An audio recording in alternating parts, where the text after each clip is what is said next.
Hello, everyone. Before we dive in with an intro, I just want to note for Miss Holden's class, who just typed in the sidebar that they love the countdown. I love the countdown, so I'm so glad somebody else does as well. My name is Jesse, and I am with Exploring by the Seat of Your Pants. If you're joining for the first time, we're all about bringing conservation, adventure, and science into classrooms around the world, and we have been doing a lot of that this month. So every February is our month dedicated to amazing women in science and exploration. Ever since we were founded, we kick out all the men and do like 50 plus programs featuring incredible women from around the globe. This month especially so. We just wrapped up last weekend our Women Blaze Trails Fest. Whether you're live with us or on YouTube today, if you didn't get a chance to see it, all those sessions are on our YouTube channel. It was really an incredible celebration. I think we went to 22 countries live that we broadcast from, so just an incredible opportunity to learn a lot from some of the top people on this planet. So now that that's all done, we're diving back in this week with just, again, amazing people, some of which actually participated in our festival. And we are joined live all the way in the UK today by Eleanor Drinkwater. So some of our scientists go exploring the deep sea. Some of them go into, the tops of mountains or whatnot. Eleanor goes in pursuit of some of the most elusive, amazing, giant insects in the world. If you are not extremely jazzed about insects, by the end of this presentation, you will be. My favorite line ever in any presentation in the history of this broadcast was during the last time Eleanor and I spoke. We might get a chance to hear something similar today, so I won't say it, but if she doesn't say it, I will say it by the end because it was just incredible. So with that intro, I'm going to turn it over to you, Eleanor. Thank you so much for joining us, and I cannot wait to dive back in with the wide and wonderful world of bugs. Let's do it. Oh, well, thank you so much for such a great intro. And so as Jesse said, I am going to be talking about giant beetles today. However, I thought I couldn't possibly start without introducing a couple of amazing animals that I thought might help you to understand why I love bugs so much. So this handsome gentleman here is Sherlock Holmes. He or she, they are hermaphroditic, is a giant African land snail. So they're one of the biggest species of snail on the planet. And so the reason why I wanted to bring him out today is to show you. So you can have a good look at him. And then I'm going to bring out another individual. So this is Snailor Swift. And the fascinating thing about these two snails is that they are actually the same species. So you can see that they're completely different sizes and completely different colors. But despite this, they're exactly the same species. And this is, oh, he's trying to escape. And this is one of the things I really love about bugs, is the fact that even within one species, you get such amazing diversity. And so I'm just going to put these little guys down, and I'm going to kind of dive into the talk. I've got some letters over here, so they're not going to wander off. Is a problem when I give talks like this. So the amazing diversity within one group is one of the things which I love about bugs. But hopefully in this little presentation, I'll be able to show you some of the kind of diversity between species as well. So I'm just going to show my slideshow here. While you're bringing that up, I will say that's the first and only time we've ever had live snails on the broadcast. So thank you for that. You're very welcome. Okay, so as I said, this talk is about one particular expedition that I did looking for giant beetles. But my kind of background into this, there we go, is the fact that, one of the things I really love about bugs is the diversity. So I've showed you some of the diversity that you get just within one species. But now if you think about the kind of quantity of species there are on the planet. So at the moment, we know that there are about 1 million species of insect that have been discovered, but there could be as many as 10 million species of insect on the planet. And that is just insects. So that's just stuff with 6 legs. That's not including things like snails or worms or woodlice. So when you think about that, and you can think about the diversity within one species, and then the number of species there are on the planet, it just kind of really, really blows my mind. And some of these species are just so weird. So these are a few of my favorites I'm just going to introduce you to if you haven't met them before. So this is a horsehead grasshopper. And the cool thing about this is that you will probably notice that it looks a little bit like a stick insect, but it's not a stick insect. It's actually a grasshopper, which has evolved to look like a stick insect or to look like a stick. And they, despite the fact that they're so kind of long and spindly, they can still hop enormous distances. So yeah, they're really cool and really weird. This is another one of my favorites. This beautiful little creature is a Amazonian giant centipede. And the crazy thing about these guys is that they're really venomous. And so they will actually kill things like tarantulas or small mice, or even in some cases bats, which again just make these animals kind of really, really fascinating. But despite being so dangerous, they're really shy. So they're actually quite hard to catch if you're ever trying to catch one. But don't let them bite you. And a bit closer to home, I'm sure you will probably be familiar with these little guys. These are a real favorite of mine. And so these are, we call them woodlice, but I think you call them roly-polies. And they're also amazing in their own way. Many of you probably don't know that they carry their babies in a little pouch, and they can actually tolerate higher quantities of heavy metals than any other species on the planet. So despite being really common, they're actually really cool.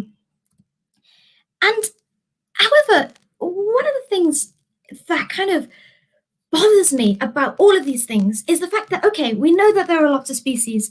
We know that there is lots of diversity, in how they look. But one of the things that we don't really understand is how they are diverse in their behaviors. And that's something that I'm really interested in. And that's something that led me to study in French Guyana, which is where this picture is taken. But in order to I'll kind of go back in time for a second. And so this all really kind of kicked off when I was a master's student. And I was in the Museum of Natural History. And I was thinking about this. And I was thinking things I love, like kind of woodlice and snails.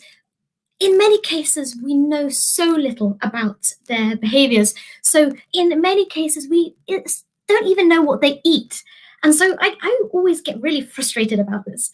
And so I was reflecting on it though. I was like, maybe it's just because they're kind of small and some people think they're boring, so they don't get very much research attention. If I studied something that was big and charismatic, maybe there'd be loads of research on it already. So I looked up what was the biggest species of beetle on the planet and came across this guy. So this is a Titan beetle. They are 18 centimeters long, or around about that size. So, you're talking about this big. They're absolutely huge. And so I was thinking, wow, that's great. There must be so much research done on this species. They're so big, they're so charismatic. People must be fascinated by their behavior. You can imagine my disappointment when I discovered that not a single paper has ever been written on their behavior before. I was completely gutted. And kind of became a little bit obsessed by this. And so eventually, after kind of many years, it took about 3 years to get this together, and some funding from some really brilliant organizations. But I managed to recruit a couple of brilliant friends of mine, Laura Kaur and Chris Gugari-Peel, and we decided to kind of team up to try and carry out the first behavioral study of this species. So in order to do that, we went to French Guyana. So Titan beetles, you get them right across the Guyanan shield. So that's the kind of hump bits at the top of South America. But the best place to see them is known to be French Guyana. So that's where we set out to. And so we had two main aims. We wanted to collect some footage of this amazing species. So Chris is a filmmaker. And also we wanted to try and collect some pilot movement data of how this animal might be using its environment. So to do that, we went to, so obviously this is hard to do. No one's ever tracked this species before.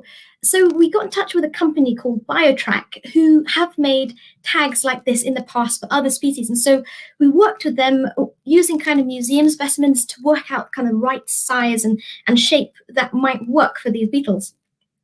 And so, yeah, we had a bunch of these made, so we thought we'd take them up. But obviously this is quite risky, so we thought we'd back it up with some kind of collection of captive observations as well. So kind of with our tags in tow, we set out to the jungle.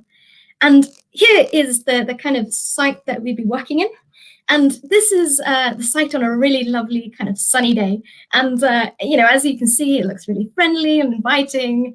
However, the problem about this beetle, and probably the reason why not many people study it, is that they don't come out when it's like this. They only come out in the wettest part of the rainy season and in the dead of night. So I'll just show you a little clip here of what this was like most of the time. Oh dear. So I'll just stop that video. But yeah, you can get a bit of an idea of quite how soggy it was. So, so yes, most of the time it was completely pouring with rain and completely dark. But there was also a lot of pressure. So the amazing thing about this animal is it lives for 10 years as a grub, as like a maggot under the ground, and then it emerges for only 2 weeks, or like 2 to 4 weeks maybe. But then within that time, you can only catch it for a very short period of time because so you have this big light which kind of confuses them and attracts them. But if the moon is out, then they don't get distracted by your light because there's lots of light around. So actually, you only have like a few days in which you can catch these. So kind of the first day came and went, and we didn't find any. But we found a lot of these moths. These are really, really beautiful. And we also found a lot of these guys. They rapidly learnt that if you bring out a light trap, there are lots of moths, so they'd come out and then try and eat all the bugs before we could get them. So that was always very funny. But then eventually, on the second day, we were beginning to panic that we wouldn't catch any of these creatures. Suddenly, this guy appeared, and just look at how amazing he is. So this is a male. This one was about 18 centimeters long. And you can see we've already affixed the tag to the top of his back. And yeah, just absolutely beautiful. And this is a little film of us trying to we're waiting at this point for the glue to dry. And our problem here is, so this is a slightly smaller one than the one that you saw a minute ago. But the problem is they're so aggressive and their jaws are actually so strong that they can bite you to the bone. So you have to be so careful not to get bitten, because if you get bitten to the bone in a rainforest, that's pretty bad. So we distract him with a jumper, which he made a lot of holes in. Yeah, so they came in. We found they came in a lot of sizes. So we found a few like really big ones, and then some kind of smaller ones as well. So it was kind of very successful. We had nights and nights not catching them, and then we caught a whole bunch on one night. So it was probably the most exciting day of my life. And then on top of the having them out in the wild where we'd release them and then try and find them again, which was often very difficult, we'd also, so this used to be a kitchen, but we pulled out all of the different bits and the table, and we put these lines down on the floor. Because this is like a very kind of simple metric to look at, like how much they move. So how many squares do they walk in an evening? And you can see it's red, and the reason for that is we put a red filter over the light, because some nocturnal invertebrates, they're not so bothered by red light as they are by white light. If it's white light, they think it's daytime, but in red light they kind of behave more naturally. So that's why this looks like it does. So we managed to have a successful run. We caught 7 altogether, and we were able to collect some data on them, both kind of in the lab and then also kind of by trying to find them again. And so what did we find? So first of all, we managed to collect a lot of data on these tags and about how we could improve them in the future. But we also managed to find that they kind of make themselves little nests to hide in during the day, which is really exciting. And we're trying to get a paper published about that at the moment. So kind of it was really exciting to collect some of this first data on them. But one thing I just really, really wanted to make very clear is the fact that you don't have to go to the tropics to see cool bugs. There are cool bugs on your doorstep too. So, as I mentioned before, so woodlice, I've actually spent the last 4 years of my life studying the personality of woodlice. They have really great personalities, and this is a little film of one of the experiments that I was doing. And you just so simply kind of looking at differences in the likelihood that individuals like to hang out together or kind of, wander off. And something like this, it's such a simple experiment, but kind of really powerful and really something that you can kind of, do in your own kind of backyard or in your own classroom. And it's not just woodlice, there are so many other really cool invertebrates that you might be able to see. So kind of, bumblebees are just a really lovely example of something that you can observe, and tansy beetles as well. So this is a creature that's in my backyard, and they're very unusual because they only live in areas where it floods, but they can't fly and they can't swim. So we don't really know why they've decided to live in floodplains. So another really nice example of an animal that's so common where we are, but we just don't really understand it. And so what can you do if you're, hopefully I've encouraged you that bugs are really cool. So firstly, I'd definitely encourage you to go out into your own backyard and look for bugs, and even consider kind of joining a local entomological society. I find those just brilliant. But I'd say the most important thing, you know, if you're kind of venturing into this world of bugs, to try and find your niche. So, you know, kind of think about the things that you're interested in. If you're interested in gardening, you know, you can think about learning more about, you know, kind of bugs that live in your garden. But if you're interested in things like kind of food security and kind of poverty reduction, then looking at the use of bugs as a kind of a way of ensuring kind of protein is another really interesting angle to go down. And also, there are so many ways to get involved in the science of bugs as well. So like this is a really nice website where you can kind of get involved and get involved in some citizen science. So, you know, you can count some caterpillars, you can look at what bugs live in your home, or even, this is a really nice one too, you can sign up for something like Naturalist and you go out and observe the species that you can and take photos, and then it goes back into a central database that then gets analyzed by scientists. So basically, is just so much that there's still to learn about bugs and their diversity, the diversity of species, but also their amazing personalities and individual differences between them within one species. And there's so much to learn, and you should definitely get involved because bugs are great. So finally, I just want to kind of thank all of the brilliant societies who funded my work, as well as the brilliant teammates who made it possible. Eleanor, that was amazing. Thank you. So we'll leave that slide up for a minute, but if you want to exit screen share, come back, have a conversation with us. I'm going to start with a shameless plug, actually. You're talking about ways you can get, we get a little echo. 2 seconds. There we go. Shameless plug. If you want to get out and explore bugs, I don't know if you've seen our emails for this originally, but Backyard Bio is our huge May program where we're going to bring back Eleanor to talk about how cool bugs are. We're encouraging everyone to get out. We're going to connect classrooms from around the world with one another. So if you are in Ontario and want to talk to classes in Florida, in the UK, in Brazil, we're going to make that possible. Lots of cool stuff coming. Backyardbio.net. Hopefully you guys can check that out. 2 other quick notes. You mentioned centipedes hunting bats. It's a long link. There's a video on BBC of centipedes climbing up to the top of a cave, hunting bats. It's one of the coolest things ever. So check that out when you're done. And then you showed bees really briefly. The waggle dance. If you're going to learn one cool thing about insects in your life, check out the waggle dance of bees. It's like mind-blowing. It's like the most epic communication thing of all time. So with that, equal bug love here. We're going to dive in with our classes. We've got some groups joining on YouTube. We've got groups from all over North America. And we're going to dive into some questions. So Miss Teason's class joined us in Surrey, BC. If you want to kick us off one, come on in. Hi, guys. Come on up. Hi, Jesse. Just getting something up. That was really quick. Okay, so looking, Landon, I'm going to get you here. This way. Okay, move, please. Okay, there we go. Hey, you're good. There we go. Okay, good luck. Can the beetles? Oh, sorry, I didn't quite catch that. Could you repeat that, Miss T? Oh. So, Miss T, the camera's facing the wrong way for us. So could you just repeat the question, what he said? He said, how can and does the Titan beetle fly? Oh, that is a really great question. So we don't know for sure, but what we think happens is they climb up to the top of a really tall tree and then they'll jump off and then kind of glide down, and they reckon that they can probably glide for kilometers. But nobody's actually really tested that. So that's what we think happens, but it's not, we don't know for sure. But that's a really, really great question. Yeah. Back to French Guyana for a flying lesson. That's very cool. Let's head to Joe in Mount Orab, Wisconsin. If you have a question for us, come on in. Then we're heading to Miss Ball's class next, so grade 12s can get ready. Joe, go for it. What color are the Titan beetles? Oh, so they're this really nice color. So they're kind of on the back, they're these like really nice dark brown color, but then on their kind of tummies, they're kind of more red.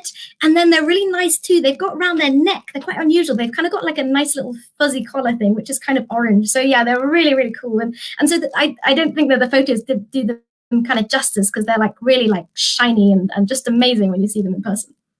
Very cool. Thanks, Joe. All right, Miss Ball's class, grade 12s, joining us in Goddard's, taking a break from biochemistry, which is the first time that's ever been the case for a class. So, come in, guys. If you have a question for us, go for it. And if you don't, that's okay. As usual, Jesse, I would just love, because I've got a group here, obviously, that are looking at their future decisions. And I wondered if Eleanor could tell us a bit about her career path. Perfect. Yeah, So I'm a bit unusual in that I didn't study entomology at all. I always loved bugs, but I did my undergraduate in medical sciences because I thought I wanted to become a medical scientist. But I actually discovered that I didn't realize that you can do a career in bugs. So when I discovered that, I wanted to swap. So I ended up doing a master's in conservation and then pursued a PhD in entomology and woodlice. But essentially, to anyone out there, don't panic too much about what your first degree is in, because if you choose the wrong thing, it's okay. You can always change later. So don't panic. The vast majority of the people I went to university with started out in something and they ended up in something quite different. A lot of people, certainly in biology, you guys are in biochem. A lot of people think they're going to be doctors. They start out on that path and then it changes quite radically once they're in like a year or two and you find out you really don't want to be a doctor. And maybe there's something like chasing titan beetles in French Guyana that you want to do instead, which is very cool. Yeah. Mr. Laveau's class joining us with a bazillion kindergartners in North Palm Beach. If you have a question for us, come on in. Actually, we have yeah, but in any event, I'm going to try to combine a couple questions. One is Dylan wants to know, we're in America, we use inches. So Dylan wants to know, like in inches, how big does a titan beetle get? And then in Florida, do you have any idea what might be the biggest insect we'd find in Florida? Oh, so I'd say, I'm afraid I don't work in inches, but I can say that they're about this big. So I'm not sure what that would be in inches, but it's about this size. As opposed to the biggest one you'd have in Florida, I'm afraid I really don't know. That's a really good question. I would guess it's probably some kind of worm. Worms are great. You get some really huge worms, but I wouldn't know for sure. I'm looking rapidly as we're doing this. You've got giant water bugs in Florida. Oh, okay. No way! Oh, that's so cool. That's so cool. Ontario too. So for our Ontario groups, so basically picture something that's like as big as your palm, and it's got like giant pincers on the front. And if it bites you, it like releases something that like starts melting your skin and like muscle. It's disgusting, but it's amazing. They hunt frogs and fish. So giant water bugs. And a titan beetle in inches is at least 6.5 inches. So I found that out. So we're awesome. That's so great. That's so great. What a great question. That's a great question. I'm going to have to go look for those in Florida now. That sounds amazing. I had one hit my windshield once, but like he lived. It was like a bird hitting me. It survived, and we pulled over the car, and it was like totally fine. It's terrifying. Miss Holden's class. We're going back to Canada. Joining us in Spruce Grove, Miss Holden, who like loved this presentation. Her kids apparently had the most reactions for any talk we've ever had for this one. So come on, guys. They are loving it. I've got lots of questions about the life cycle of the titan bugs to put it together. Especially, how long do they live? Okay, this is a great question. I love this question. It's so cool. Okay, so they get laid as an egg. And then they hatch out into like a grub. And then they reckon that they live in rotting vegetation for about 10 years.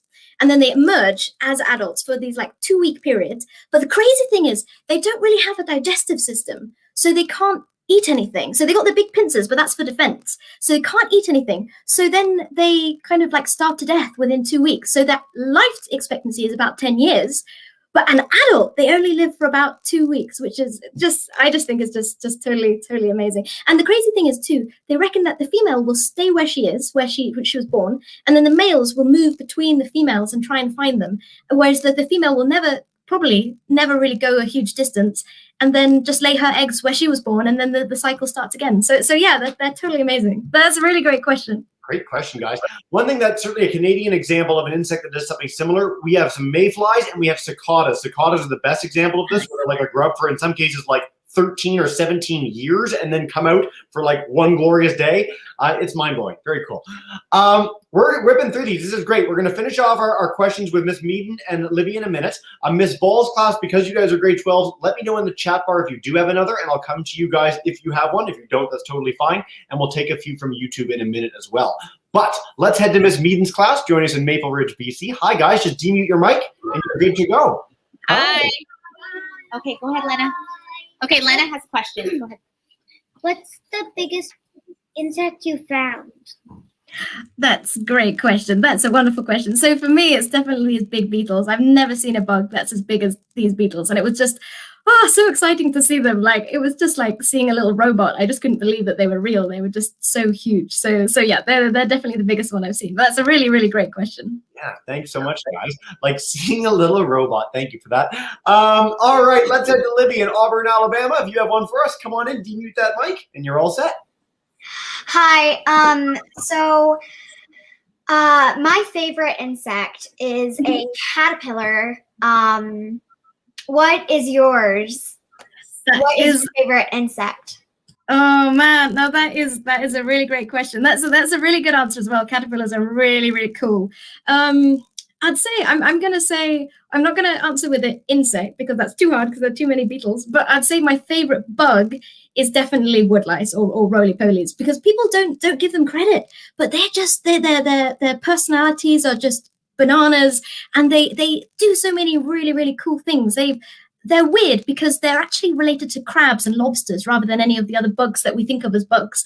And so as a result, they've all got these adaptations to try and stop themselves from drying out. So they're just so weird and so unlike any other bug we have. I have to say they're woodlice are my favorite type of invertebrate, but insect is more difficult. They're all over the place. So like everyone in the world will have woodlice near them. They're called everything, like isopods, chuckle pigs in the UK. Like they're amazing names.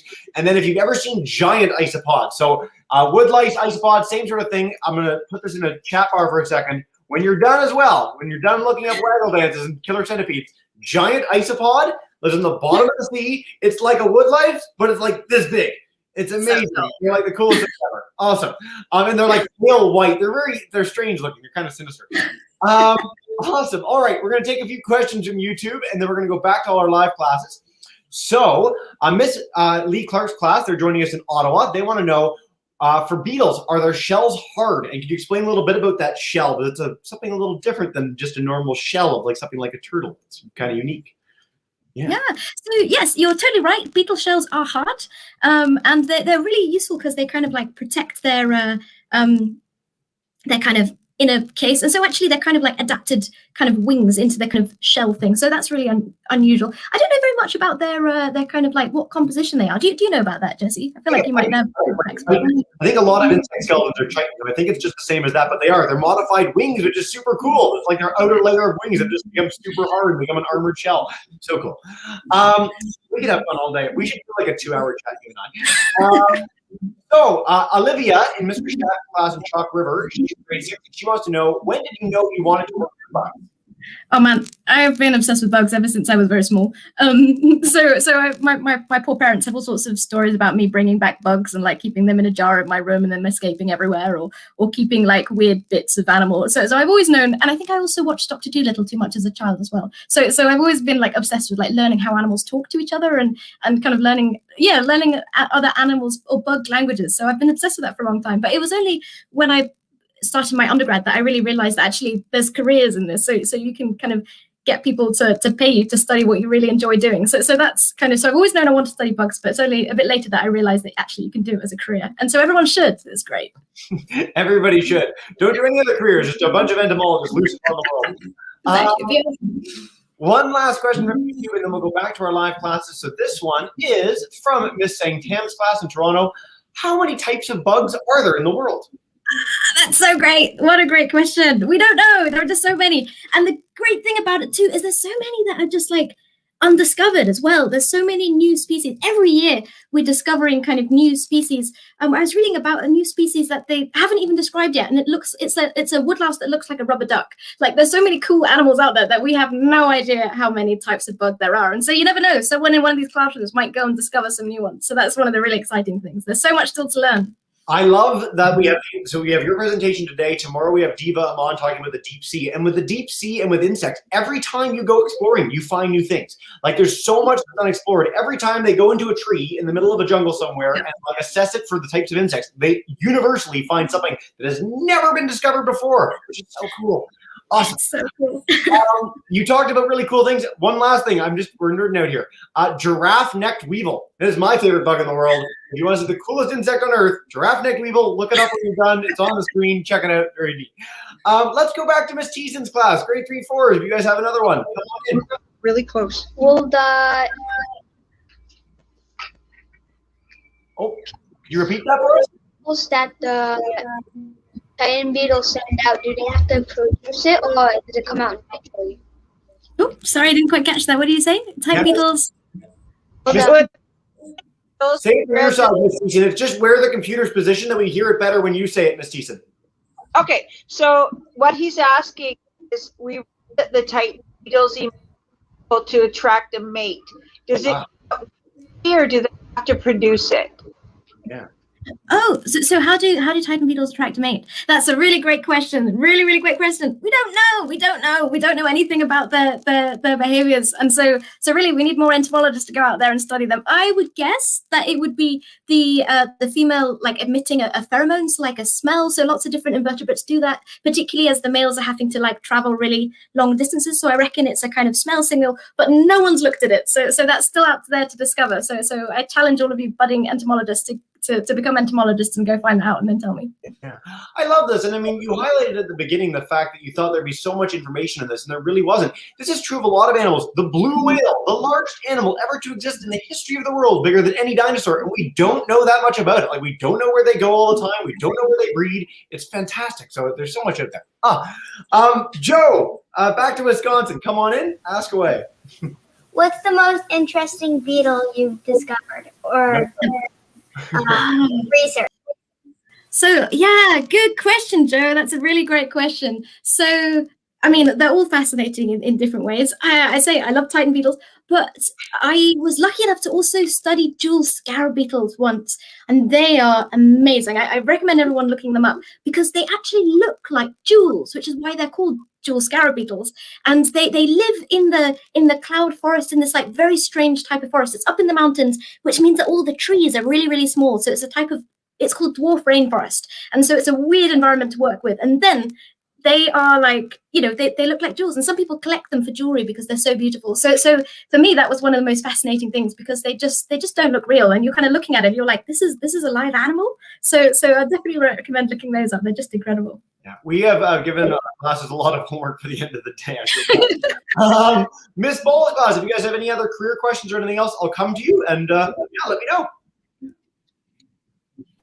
Hey, Miss Ball's group. Hey, I just wondered, you mentioned that this bug doesn't eat. Does it have any stored nutrients so that it can survive, or does it just live off whatever it's got? How does that work? Yeah, so that's a really good question, and I'll preface this by saying no one's looked at it, so we don't know for sure.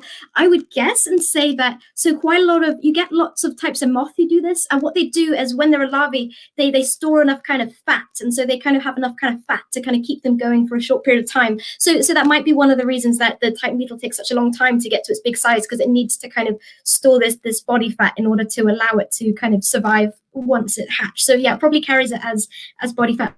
But yeah, it's a really good question, and to which we don't have a really good answer to. Yeah.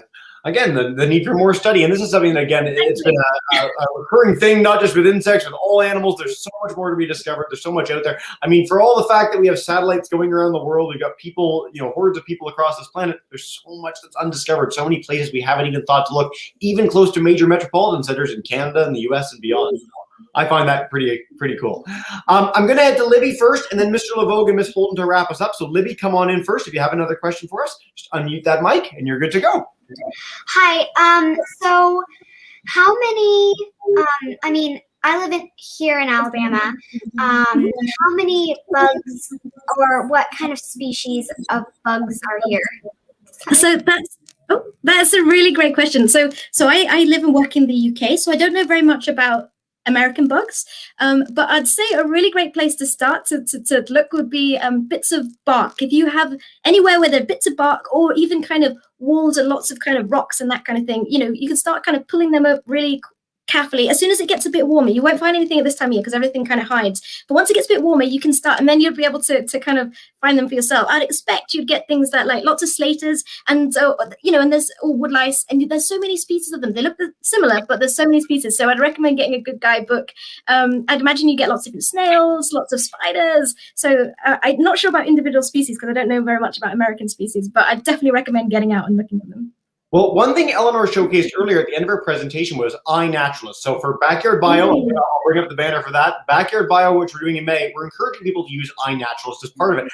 iNaturalist is like the coolest tool of all time. I would have died to have this when I was a kid. So I'm going to share my screen for a minute, actually, Libby. And this applies to every one of our classes. If you go to iNaturalist and you bring this up, you bring up iNaturalist, you go to the website. It can be .ca, .org, depending on where you are. It's all the same.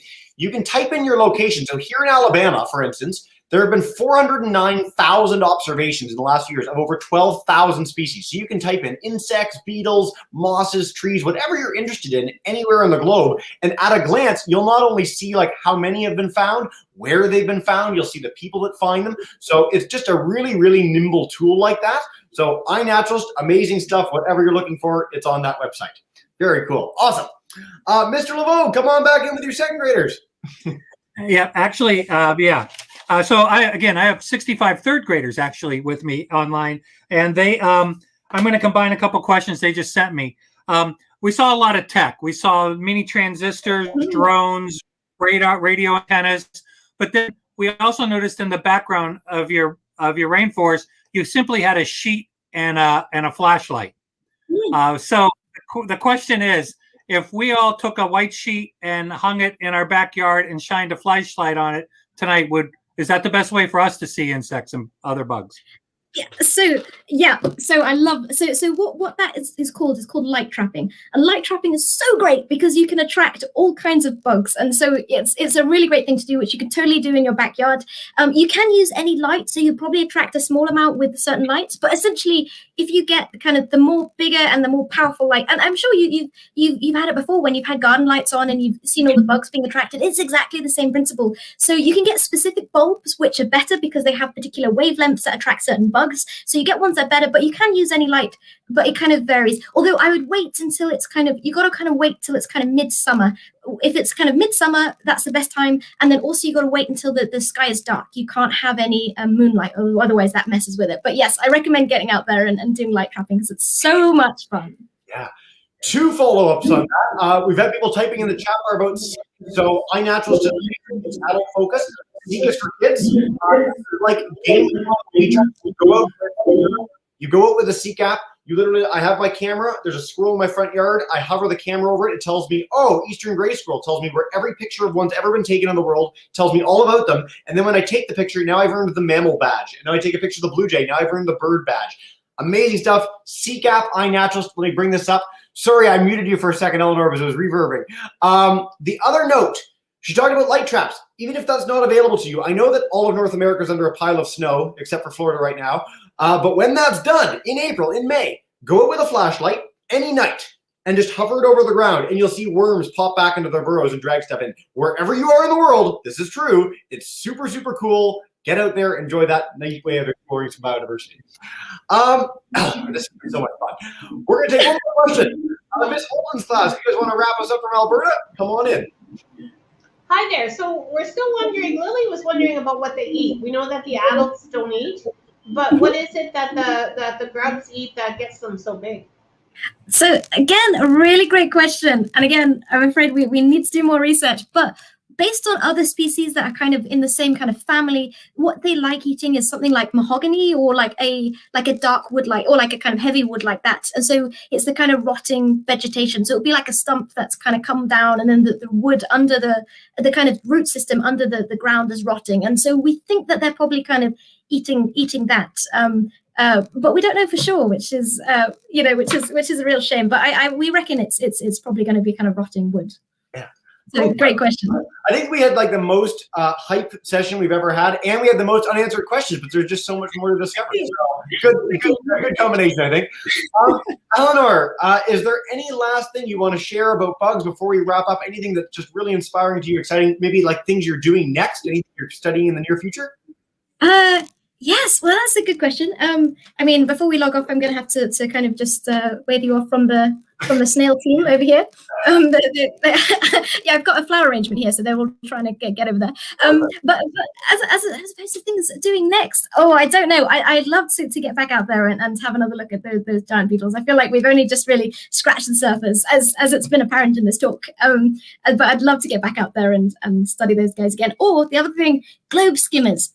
look them up. They're so cool. They're this dragonfly that does this enormous migration, and they go the furthest of any insect, and they kind of glide along behind storms, so they're really cool. So I'd love to go study those guys as well. So I'd recommend looking those up because they're just completely mad. Cool. I want to bring them up to like spelled like this, globe skimmers. Yep. Okay. So far the chat on the side is crazy for me. I've got giant isopods. I've got giraffe neck weevil, jewel scarabs. I've got globe skimmer. We've got waggle dance. Backyard motto. Head there, guys. There's so much more to discover. Eleanor, we say thank you for joining us today. To you, to your snail friends. We don't want to leave them. I'm sorry, I don't want to make them feel bad. And some of our other sessions, what we do, I'm going to bring in all our groups today to join me in saying a huge thank you and goodbye. This has been such a pleasure. So much fun. So, Jason, Joe, Miss LeBeau, Miss Holden, Libby, and Miss Ballsglass. Thank you guys so much. Have a nice day.